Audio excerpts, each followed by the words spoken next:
एक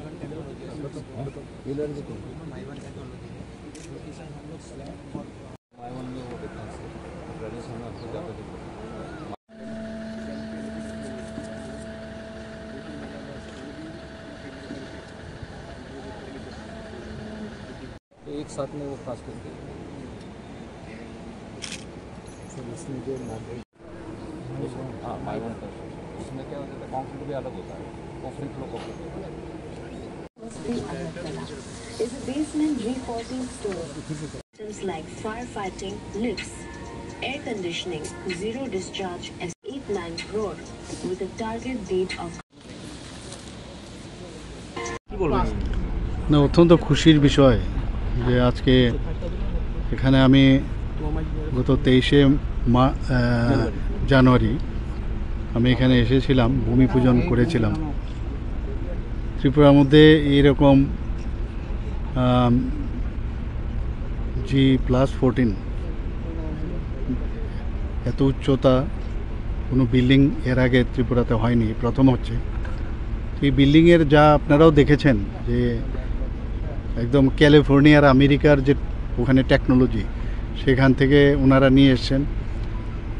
যে যদি আমরা জানি যে ত্রিপুরা কিন্তু আর্থকুয়েকের জন্য 5th পজিশনে আছে, তো এখানে আর্থকুয়েক কিছুদিন আগেও আপনারা মায়ানমারে দেখেছেন, তো কি অবস্থা হয়েছে আপনারা সবাই জানেন। তো সেই জায়গায় দাঁড়িয়ে আমার মনে হয় এই ধরনের বিল্ডিং এটা ভারতবর্ষের মধ্যেও এক দুটো জায়গায় হয়েছে আমি যা খবর পেলাম।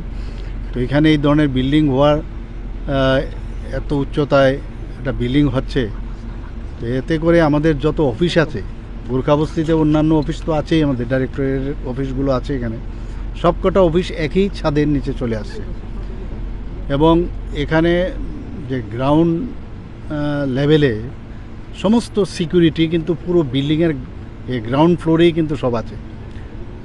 এবং এখানে যা সিকিউরিটির যা যা দরকার, ফায়ার ফাইটিং থেকে আরম্ভ করে সব সুবিধা এই বিল্ডিংয়ে রাখা হয়েছে। প্রায় 133 কোটি টাকার মতো এই খরচ বরাদ্দ আমরা আগেই করেছি। এবং আমি প্রায়শ খবর নেই কি হয়েছে, তো এখানে ডিজাইন একটু আবার চেঞ্জ করতে হয়েছে, করতে গিয়ে অনেক সময় দেখা গেল যে এটার থেকে ওইটা বেটার, এতে গিয়ে একটু দেরি হয়েছে। যেটা আমরা আশা করেছিলাম যে আরেকটু আগে হবে, 2026-এই এপ্রিল মে হওয়ার কথা ছিল, সেটা ডিসেম্বরে ওনারা বলছেন যে কমপ্লিট করে দেবে। এর মধ্যে প্রায় 4টের মতো লিফটের ব্যবস্থা আছে, তারপর আপনার সিঁড়ির ব্যবস্থা আছে। এখানে হলে প্রায় 400 সিটের হল একটা থাকবে, সেখানে কনফারেন্স হল থাকবে।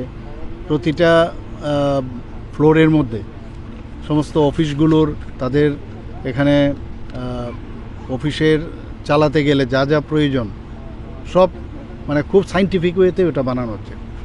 তাছাড়া আরেকটা বিষয় আমি যা জানলাম যে এখানে আমরা সবাই জানি যে পরিবেশ আমাদের বজায় রাখতে হবে, তো এখানকার যে ওয়েস্ট যে ওয়াটার সেইগুলোকে রিফাইন করে আবার সেগুলোকেও বাগিচার মধ্যে এখানে দেওয়া হবে, সেগুলো ইউজ করা হবে, রিসাইক্লিং করা হবে।